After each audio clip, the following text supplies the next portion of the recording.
J'ai une très grande nouvelle à vous annoncer. Il vous est né un Sauveur qui est le Christ, le Seigneur. Car Dieu a tant aimé le monde qu'il a donné son Fils unique afin que quiconque croit en lui ne périsse pas, mais qu'il ait la vie éternelle. Et c'est une parole certaine et digne d'être entièrement reçue avec confiance que le Christ Jésus est venu dans le monde pour sauver les pécheurs. Amen. Chantons ensemble, célébrons notre Dieu par des chants.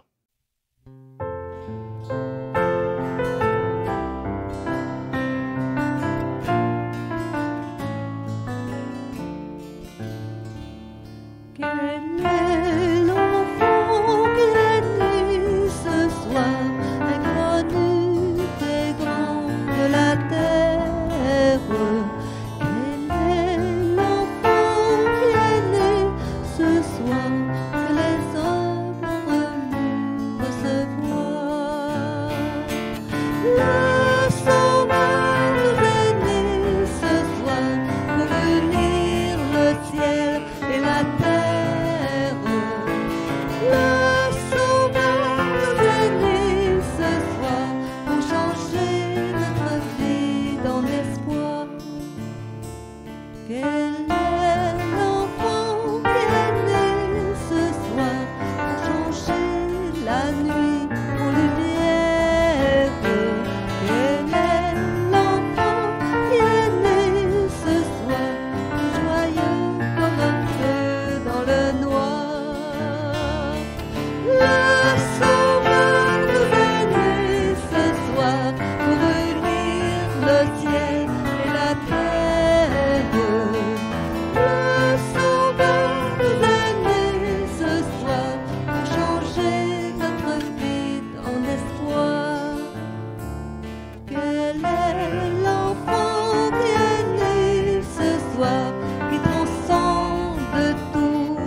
Inclinons-nous dans la prière un moment.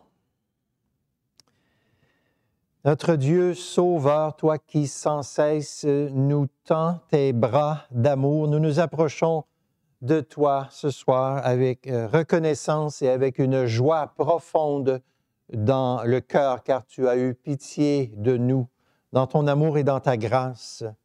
Quel bonheur de mêler nos cantiques aux accents du ciel. Tu es le Dieu tout aimable qui t'est humilié. Pour nous, reçois notre adoration, nous t'en prions. Nous tressaillons d'allégresse à la nouvelle de la grande délivrance, de cette grande libération que tu nous procures. Car nos vies étaient brisées, nos vies étaient égarées et ruinées à cause de nos péchés. Et toi, tu es venu les guérir et les rendre droites.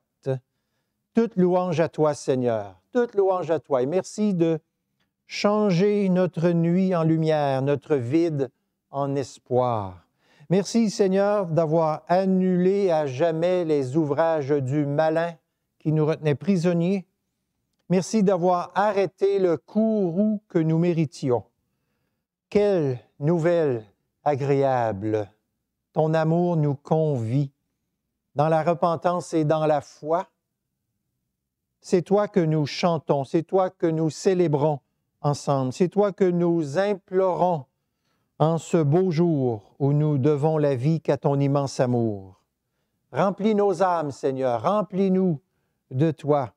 Nous voulons t'aimer sans cesse, toi qui nous as tant aimés. Que le zèle de ta gloire vive en nous à jamais. Dissipe encore nos obscurités, Dieu aimant et doux. Puissant Sauveur, réveille-nous de toutes nos langueurs. Aide-nous à nous offrir à toi en sacrifice vivant, qui te soit agréable. Amen. Ô nuit bienveillante, ô nuit rassurante, douce nuit du premier Noël, Jésus naît sur cette terre. Il nous délivre, il nous fait vivre. Jésus nous aime et nous sauve. Que vers lui montent toutes nos louanges. Célébrons notre Sauveur en chantant.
préparons à écouter maintenant la parole de Dieu.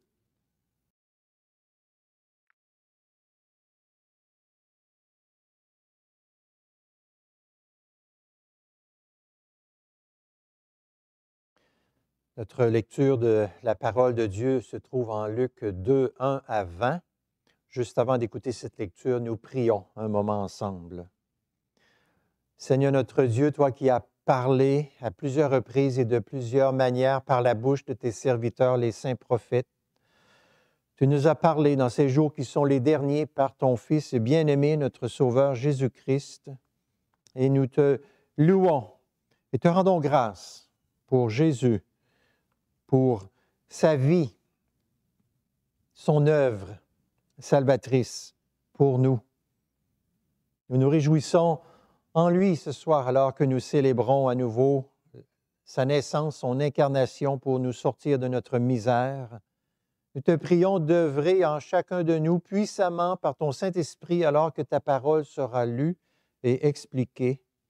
Que ta gloire nous visite en quelque sorte, en profondeur, pour que nos existences soient transformées complètement par toi, à la gloire de ton nom. Amen. Nous écoutons ensemble la lecture de Luc 2, les versets 1 à 20. En ces jours-là, parut un décret de César Auguste en vue du recensement de toute la terre. Ce premier recensement eut lieu pendant que Quirinius était gouverneur de Syrie. Tous allaient se faire recenser, chacun dans sa propre ville. Joseph aussi monta de la Galilée, de la ville de Nazareth, pour se rendre en Judée dans la ville de David appelée Bethléem, parce qu'il était de la maison et de la famille de David, afin de se faire inscrire avec Marie, sa fiancée, qui était enceinte. Pendant qu'ils étaient là, le temps où Marie devait accoucher arriva, et elle enfanta son fils premier-né. Elle l'emmaillota et le coucha dans une crèche, parce qu'il n'y avait pas de place pour eux dans l'hôtellerie. Il y avait dans cette même contrée des bergers qui passaient dans les champs les veilles de la nuit pour garder leurs troupeaux. Un ange du Seigneur leur apparut, et la gloire du Seigneur resplendit autour d'eux. Ils furent saisis d'une grande crainte. Mais l'ange leur dit, « Soyez sans crainte, car je vous annonce la bonne nouvelle d'une grande joie qui sera pour tout le peuple. Aujourd'hui, dans la ville de David, il vous est né un Sauveur qui est le Christ, le Seigneur. Et ceci sera pour vous un signe, vous trouverez un nouveau-né emmailloté et couché dans une crèche. » Et soudain, il se joignit à l'ange une multitude de l'armée céleste qui louait Dieu et disait « Gloire à Dieu dans les lieux très hauts et paix sur la terre parmi les hommes qui l'agréent. » Lorsque les anges se furent éloignés d'eux vers le ciel, les bergers se dirent les uns aux autres « Allons donc jusqu'à Bethléem et voyons ce qui est arrivé, ce que le Seigneur nous a fait connaître. » Ils y allèrent en hâte et trouvèrent Marie, Joseph et le nouveau-né dans la crèche. Après l'avoir vu, ils racontèrent ce qui leur avait été dit au sujet de ce petit enfant. Tous ceux qui les entendirent furent dans l'étonnement de ce que leur disaient les bergers. Marie conservait toutes ces choses et les repassait dans son cœur. Et les bergers s'en retournèrent en glorifiant et louant Dieu pour tout ce qu'ils avaient entendu et vu, conformément à ce qui leur avait été dit. Amen. Un pasteur bulgare du nom de Christo Koulichev, qui a été emprisonné sous le régime communiste à cause de sa foi, a témoigné du réconfort inouï qu'il a reçu dans la solitude de sa cellule, alors qu'il était confiné, qu'il était isolé, qu'il n'avait plus la présence de son épouse et de ses enfants. Il a pourtant expérimenté une communion avec Dieu profonde et bienfaisante, bouleversante même. Il a écrit un livre à ce sujet où il raconte à quel point il a ressenti un réconfort intérieur inexplicable. Et son beau témoignage nous rappelle qu'il est possible, lorsque nous vivons des circonstances difficiles et éprouvantes ici-bas, donc il est possible d'avoir une vie profonde et même, on pourrait dire, exaltante avec le Seigneur, notre Dieu. Quand nous sommes affligés d'une façon ou d'une autre, nous pouvons passer à travers les difficultés si les promesses de Dieu nous soutiennent puissamment, si nous sommes en quelque sorte, on pourrait dire, armés de ces promesses de Dieu. D'où la grande importance pour nous, chrétiens, d'amasser sans cesse dans la parole de Dieu de quoi être en mesure de résister. Lorsqu'arrive le mauvais jour, et le mauvais jour parfois, comme dit Éphésiens 6,13, peut être un jour qui se prolonge, qui est long. Parfois, ça dure longtemps. Le texte biblique que nous venons de lire est l'un des plus précieux qui soit pour nous secourir puissamment dans nos misères. Je vais vous parler ce soir d'une crèche, d'un ange du Seigneur, d'un sauveur, d'une grande joie, d'une multitude de l'armée céleste et de la gloire de Dieu. Premièrement, une crèche. Verset 7. Et elle enfanta son fils premier-né. Elle l'emmaillota et le coucha dans une crèche parce qu'il n'y avait pas de place pour eux dans l'hôtellerie. Qu'est-ce qu'une crèche? Une crèche, c'est une mangeoire d'animaux. Cette situation vraiment particulière, le roi de l'univers couché dans une mangeoire d'animaux parce qu'il n'y a pas de place pour lui, évoque l'abaissement du Fils de Dieu venu pour nous sauver. Il a bien voulu, en quelque sorte, s'anéantir lui-même pour nous élever à la gloire du royaume des cieux. Il a bien voulu s'appauvrir à l'extrême pour que ses richesses nous soient communiquées. Voyez et contemplez votre Sauveur. Comment est-ce possible que le Fils de Dieu, notre Roi souverain, naisse dans de telles conditions? Quoi? Celui qui doit nous ouvrir la porte des cieux n'a même pas un endroit décent pour être logé, pour être déposé lorsqu'il vient au monde. On l'exclut en quelque sorte du rang des hommes pour le mettre avec les animaux. Il est placé dans une mangeoire d'animaux. N'est-ce pas quelque chose de répugnant? Pourtant, il faut admirer le conseil de Dieu. Il a voulu que son Fils vienne dans des conditions, ces conditions de rejet, d'humilité, sans éclat, sans honneur. Jésus est venu pour être rejeté. Pourquoi? Parce qu'il fallait qu'il prenne sur lui toutes nos pauvretés et nos misères pour nous rendre participants de tous ses biens à lui. Quand le Fils de Dieu est en quelque sorte délogé du monde et rejeté dans des conditions honteuses, sachons que c'est pour que nous soyons sauvés, nous, et élevés au ciel. Quand il est privé de ces aises qui sont requises, c'est pour que nous soyons enrichis des biens spirituels dont la perfection se trouve en lui seul. Nous devons toujours nous rappeler que c'est nous qui ne sommes pas dignes d'être soutenus sur la terre, puisque l'image de Dieu qui avait été imprimée en nous a été comme effacée et défigurée par notre propre faute. Il n'y a que souillure et trouble partout à cause de nous. Les biens que Dieu nous a donnés sont tellement profanés à cause de nos péchés qu'il n'y a quasiment rien sur la terre, nous enseigne la Bible, qui ne soit maudit à cause de nous, à cause de notre méchanceté. Et nous devons donc penser à ça et conclure que nous ne méritons pas que la terre nous porte et que dans un sens, c'est nous qui méritons d'être placés avec les animaux. La malédiction a été répandue partout à cause de nos iniquités. Parce que nous méritons d'être chassés du monde et du rang des créatures, notre Sauveur Jésus a été, lui, placé dans une mangeoire d'animaux.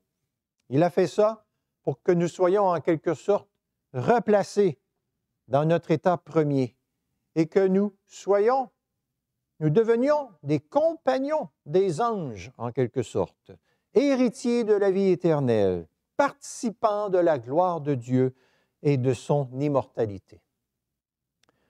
Si nous analysons la situation dans notre petite perspective, c'est vrai que c'est scandaleux le sort réservé à notre Sauveur. Pas de place qu'il y a du bon sens pour lui quand il vient au monde. Mais quand nous comprenons à quelle fin le Fils de Dieu a été appauvri et humilié à ce point, ça nous confirme l'Évangile. Le Fils de Dieu se dépouille pour nous revêtir. La Bible dit, « Vous connaissez la grâce de notre Seigneur Jésus-Christ qui pour vous s'est fait pauvre, de riche qu'il était, afin que par sa pauvreté vous soyez enrichis. » Vous connaissez la grâce de notre Seigneur Jésus-Christ.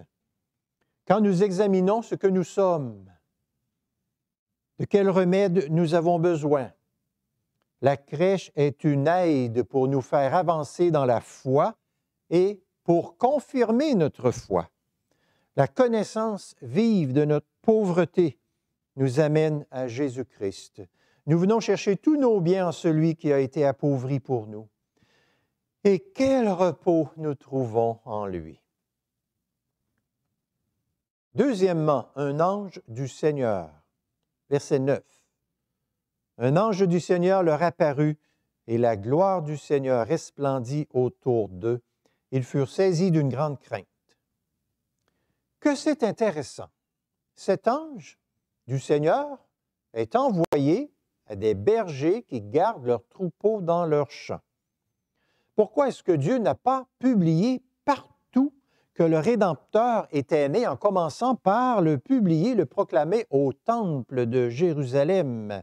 D'abord et avant tout, puisque c'était là la demeure de Dieu, comme dit la Bible, hein, à plusieurs reprises, le Seigneur lui-même avait résolu de montrer au temple sa présence et sa grâce d'une manière particulière.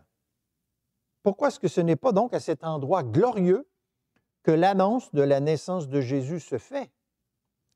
Les bergers, dans les champs, avec leurs bêtes, sont mis au courant par l'ange du Seigneur de la naissance du Sauveur. Au temple, les scribes, les sacrificateurs, ceux qui ont la charge de conduire le peuple de Dieu, ne savent rien. Les bergers, qui sont des gens simples et pauvres, qui n'avaient pas beaucoup de bonne réputation, qui étaient souvent considérés comme n'ayant pas vraiment de valeur aux yeux du peuple, eux, ils connaissent la naissance du Fils de Dieu, ils sont mis au courant.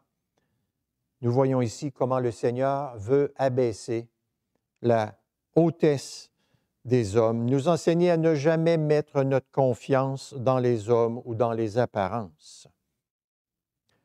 Celui qui ne veut pas être, on peut dire, compagnon des bergers pour les suivre, pour recevoir le message de Dieu, alors il se ferme la porte du salut. Il ne pourra jamais avoir accès à la grâce de Dieu.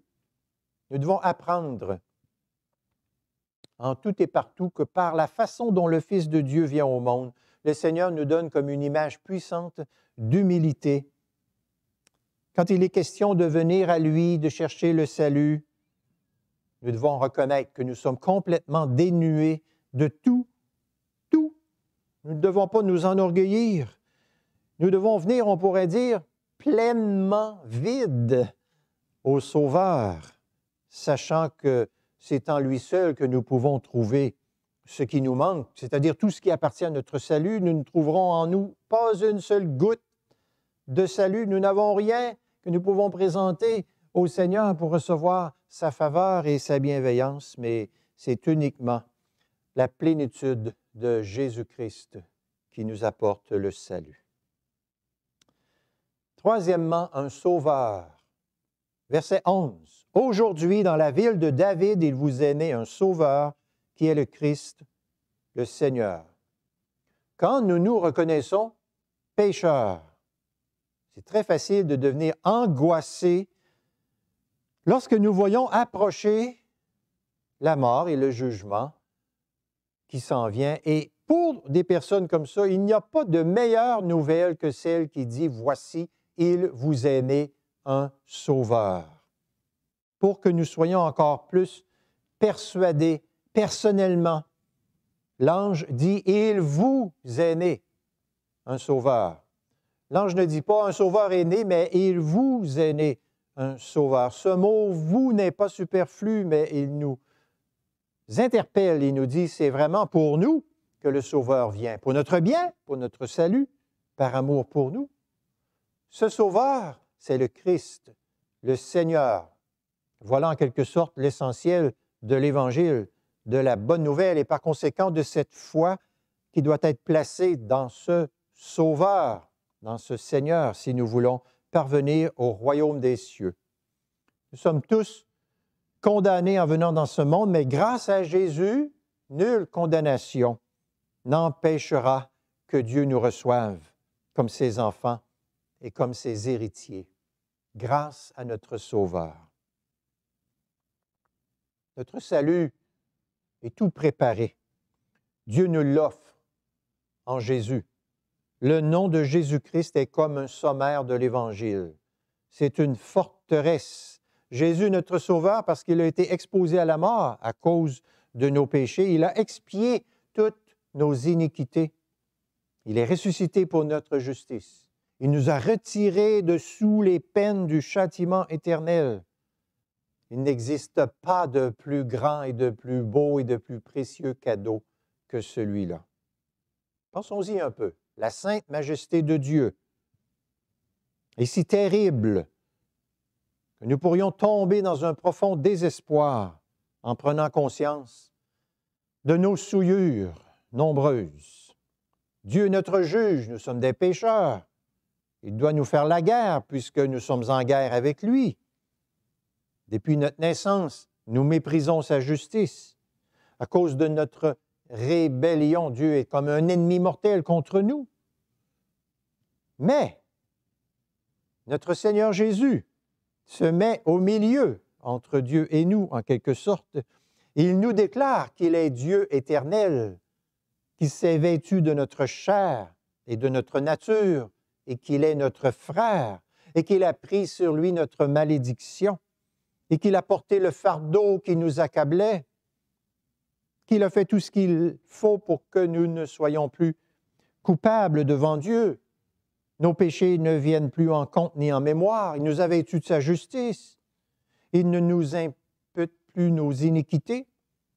Dieu nous aime, nous accepte, nous reçoit comme ses enfants. Sans cette certitude, nous serions continuellement dans une inquiétude totale. Sans Jésus, nous n'avons aucun accès à Dieu, mais voilà qu'il est venu, lui, le Sauveur. Aujourd'hui, vous est né le Sauveur. Quatrièmement, une grande joie. Verset 10, « Mais l'ange leur dit, « Soyez sans crainte, car je vous annonce la bonne nouvelle d'une grande joie qui sera pour tout le peuple. » L'ange ne se contente pas de dire « Je vous annonce une joie », mais il dit « une grande joie ». Et pour qui cette grande joie sera-t-elle? Elle sera pour tout le peuple. Faisons bien ceci. Si ces mots n'avaient pas été ajoutés, on aurait pu penser que cette nouvelle concernait seulement les bergers dans les champs qui gardaient leurs brebis. Mais ce n'est pas le cas. Cette joie se répandra sur tout le peuple. Ce peuple, c'est le peuple de Dieu. Ce sont tous les élus qui mettent leur confiance dans le Sauveur que Dieu nous envoie à travers toute la grande histoire de l'humanité. Puisque l'ange nous appelle à être entièrement ravis, faisons profit d'un tel message. Comment comprendrons-nous cette joie-là? Il faut s'y arrêter et bien peser la grandeur, la valeur inestimable du cadeau que Dieu nous fait en nous envoyant son Fils. Sinon, nous ne pourrons pas nous réjouir de la grâce qui nous est apporté par ce grand Rédempteur. Alors, nous pensons à nos iniquités, à leur grand nombre, à leur gravité. Elles nous font horreur à nous-mêmes, combien plus elles font horreur à Dieu. Nous n'avons aucun repos jusqu'à ce que Dieu vienne à nous en Jésus pour nous apaiser, en nous déclarant que sa colère est détournée, elle n'est plus sur nous. Elle est détournée pour toujours grâce à Jésus. Dieu nous est désormais et pour toujours propice. Voilà la joie dont il est parlé ici et qui doit entièrement amortir les tristesses que nous pouvons avoir dans notre existence, les misères aussi. Cet évangile, cette bonne nouvelle doit nous consoler. Elle doit nous remplir d'une joie qui surpasse toutes les difficultés, les adversités de nos existences. Nous ne pouvons pas nous réjouir vraiment tant que nous ne recevons pas cette certitude que Dieu nous aime, qu'il nous est propice, qu'il nous porte faveur à nous qui étions indignes. Donc, cette joie annoncée ici doit nous faire surmonter toutes nos misères. Il faut que nous apprenions à nous reposer toujours et à nouveau dans cet amour de Dieu manifesté en Jésus-Christ, de sorte que cette joie adoucisse nos tristesses, les tristesses que nous rencontrons, et que cette joie du salut nous donne courage et force, car Dieu est bon à notre égard. L'apôtre Paul écrit aux Corinthiens, « Lorsque notre homme extérieur se détruit, notre homme intérieur se renouvelle de jour en jour, car un moment de légère affliction produit pour nous, au-delà de toute mesure, un poids éternel de gloire. Se détruit, se renouvelle. En même temps, c'est l'œuvre de Dieu, la grâce de Dieu. Cinquièmement, une multitude de l'armée céleste. Verset 13. Et soudain, il se joignit à l'ange une multitude de l'armée céleste qui louait Dieu. Le message de l'ange devrait nous suffire, mais Dieu, qui sait que nous sommes si facilement enclins à l'incrédulité face à sa vérité, en quelque sorte, pour nous contraindre à croire, il confirme le message en envoyant une grande multitude de la gendarmerie céleste pour proclamer, on ne peut plus clairement, qu'il nous est propice par Jésus. Il est propice aux hommes qui l'agréent par l'œuvre de Jésus. Donc, les hommes peuvent recevoir ce bien inestimable et en jouir pleinement. Vous savez que la Bible enseigne souvent que tout se règle sur la déposition de 2 ou 3 témoins. Or, Dieu envoie une armée de témoins, une multitude de témoins. Et ce ne sont pas des hommes mortels, mais ce sont des anges en direct du paradis qui descendent sur la terre en grand nombre et qui témoignent que Dieu est apaisé envers les pécheurs en Jésus, son Fils, notre Seigneur et Sauveur. Ce n'est pas un ange, ni 3 anges, ni 12 anges, mais une armée infinie. Par ce moyen, Dieu veut abattre nos doutes, nos hésitations, notre lenteur à croire. Ces événements sont une forteresse invincible contre tout ce que le diable essaie de machiner pour nous décourager. Quand nous voyons que Dieu a voulu que sa grâce soit attestée de cette manière extraordinaire, une multitude infinie d'anges, ça révèle d'une part notre incrédulité. Autrement, ça aurait été superflu de faire ça. Dieu nous connaît parfaitement, il connaît notre hésitation, notre inconstance, notre indécision, notre lenteur. Il nous présente sa grâce d'un côté et nous détournons notre face de l'autre côté, nous reculons, nous regimbons. Mais d'autre part, quand Dieu use d'un tel remède et qu'il veut que nous soyons pleinement convaincus qu'il est notre Père et Sauveur par le moyen de son Fils. Ça nous montre à quel point Dieu est bon, gracieux, bienveillant. Et il nous faut donc saisir avec reconnaissance les aides qu'il nous apporte pour nous fortifier. Sixièmement et dernièrement, la gloire de Dieu. Nous lisons au verset 14.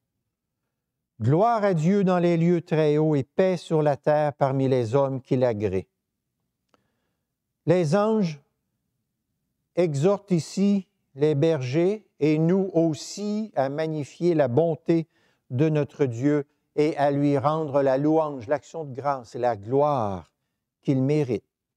L'apôtre Paul a enseigné dans son épître aux Éphésiens que c'est le but de notre salut, célébrer la gloire de sa grâce qu'il nous a accordée en son Fils Jésus. Rendre gloire à Dieu, c'est le but de notre salut. Il ne faut pas donc que nous cherchions la cause de notre salut en nous-mêmes, ailleurs qu'en la pure bonté de Dieu. Si nous pensons que nous contribuons à notre salut ou que d'autres personnes contribuent à notre salut, il faudrait à ce moment-là que la grâce de Dieu soit partagée entre nous et entre eux. Mais l'armée céleste dit bel et bien « Gloire à Dieu dans les lieux très hauts ». Dieu seul doit être connu, l'auteur de tout bien. La gloire de Dieu abolit l'orgueil des créatures. N'essayons pas de mélanger notre gloire ou un peu de notre gloire avec la gloire de Dieu. Il faut que toute la gloire aille à Dieu pour notre salut. Il ne faut jamais dépouiller ou penser pouvoir dépouiller Dieu de sa gloire pour la partager entre nous, comme si nous avions un butin à partager. Ne soyons pas ingrats. Quand Dieu nous réjouit, quand il se montre à ce point propice envers nous, nous ne devons pas rester là, assoupis, indifférents, mais la joie du salut doit nous émouvoir, nous embraser, nous enflammer tout entier à glorifier Dieu. L'apôtre Pierre, c'est ce qu'il dit, sa première épître, il dit « Dieu nous a retirés des ténèbres de la mort, nous a transportés dans le royaume de la vie pour que nous racontions les louanges de Dieu. » Le fruit de l'Évangile, c'est que nous manifestions un grand zèle, un zèle ardent à donner à Dieu la gloire qu'il mérite, parce qu'il nous a retirés des profondeurs de la mort où nous étions plongés. Le verset 20 de notre texte dit que les bergers s'en retournèrent en glorifiant et en louant Dieu. Mettons-nous un petit instant dans la peau de ces bergers. Des anges ont été envoyés du ciel pour les visiter. Une grande clarté resplendit autour d'eux. Dieu n'était pas en personne lui-même devant eux. Il avait seulement envoyé ses anges. Mais les bergers disent au verset 15 que c'est le Seigneur qui leur a fait connaître la grande nouvelle. C'est le Seigneur. Les bergers savent que les anges ne sont pas venus de leur propre initiative, mais c'est Dieu qui est venu leur parler, s'adresser à eux. Ils sont venus sur l'ordre de Dieu. Dieu parle par la bouche des anges. C'est la conviction des bergers, c'est aussi leur joie. C'est très intéressant. Nous voyons une foi admirable en ces bergers. Regardez aussi quand ils vont à Bethléem. Ils ne sont pas scandalisés par ce qu'ils trouvent, n'est-ce pas? Les anges venaient de leur annoncer que le Sauveur du monde était né, le Messie tant attendu depuis des siècles. Ils vont voir sur place et qu'est-ce qu'ils trouvent? Ils trouvent un enfant pauvre, relégué dans une mangeoire d'animaux, qui n'est pas estimé, qui n'est même pas digne d'avoir un petit coin qui a du bon sens dans l'hôtellerie. Il est né dans une étable, comme s'il n'était pas digne d'être placé dans le rang des créatures humaines. Et les bergers arrivent là et ils auraient pu dire « Hein, c'est quoi ça? Ce n'est pas ce que nous avions imaginé. Ça ne peut sans doute pas être ça, ce que l'armée céleste vient de nous annoncer. Voyons donc, ça n'a pas de sens. Allons voir ailleurs. » Non, les bergers glorifient le Seigneur.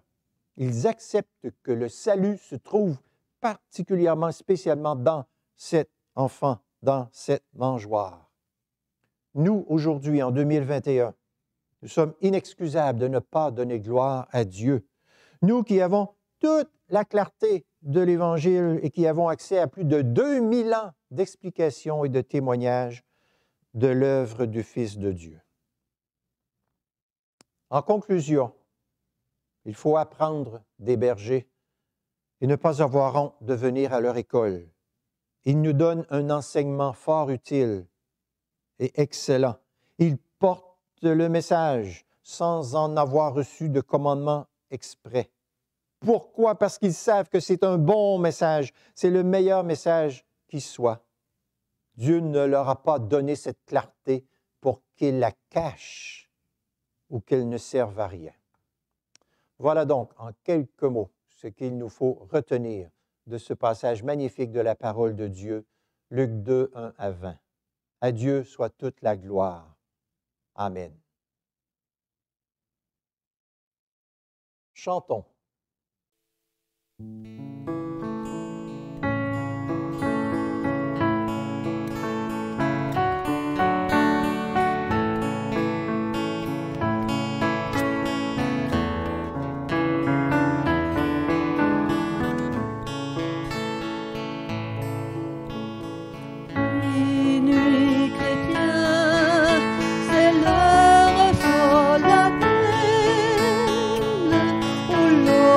Dieu descendit jusqu'à nous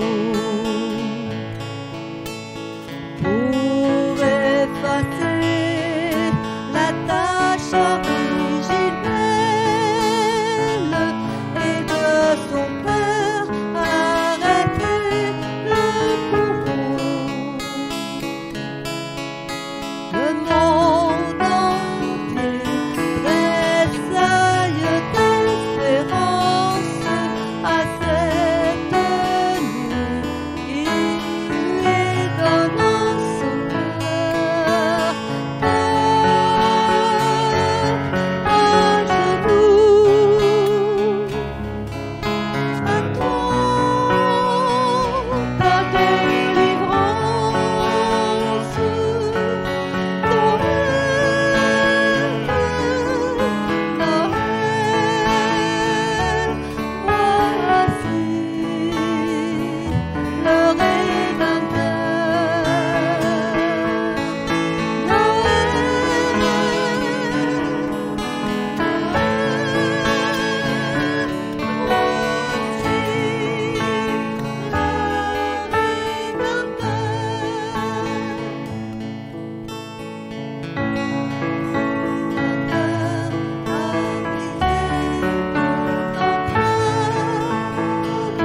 La terre est libre et le ciel est ouvert.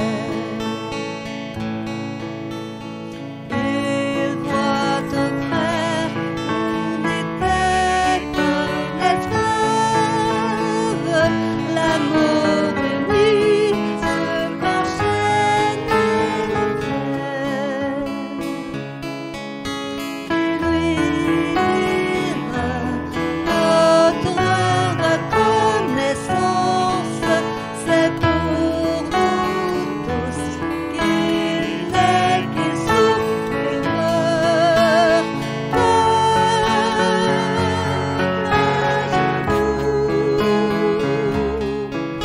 Attends ta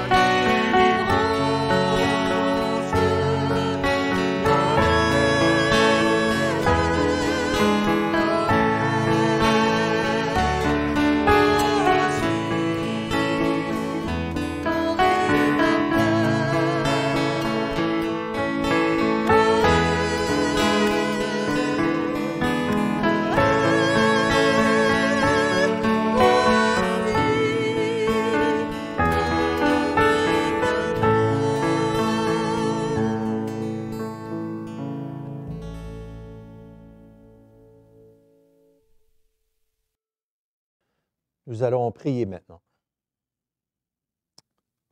Seigneur notre Dieu, merci d'avoir mis fin à l'épouvantable angoisse qui nous tenait prisonniers à cause de nos fautes. Nos péchés nous étranglaient Grâce au don de ton Fils précieux, nous pouvons maintenant respirer. Gloire à toi. Nous sommes ravis, nous sommes pleins de reconnaissance. Tu es notre joie. Tu as tenu tes promesses. Tu es ce Dieu fidèle et bon.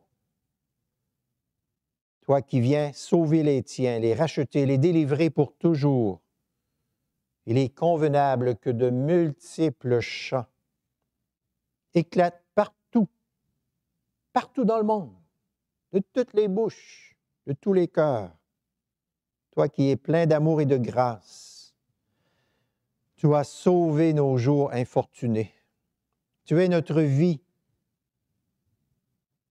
Dans une peine extrême gémissaient nos cœurs affligés, mais tu as su venir les remplir de l'allégresse de ton salut.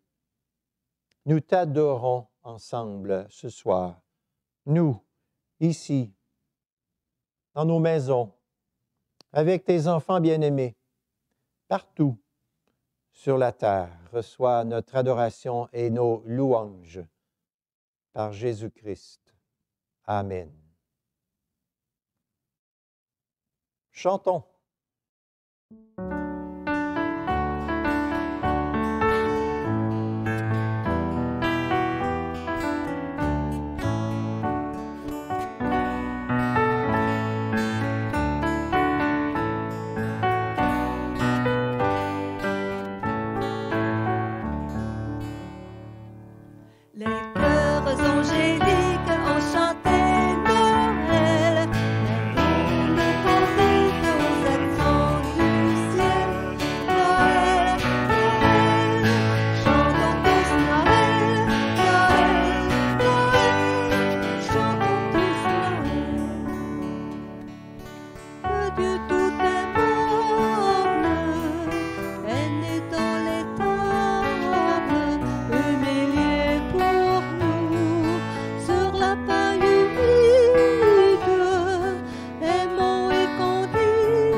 De ce Dieu sauveur,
recevons la bénédiction de Dieu.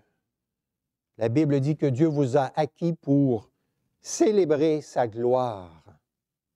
Il vous bénit de toutes sortes de bénédictions en Jésus-Christ. Amen.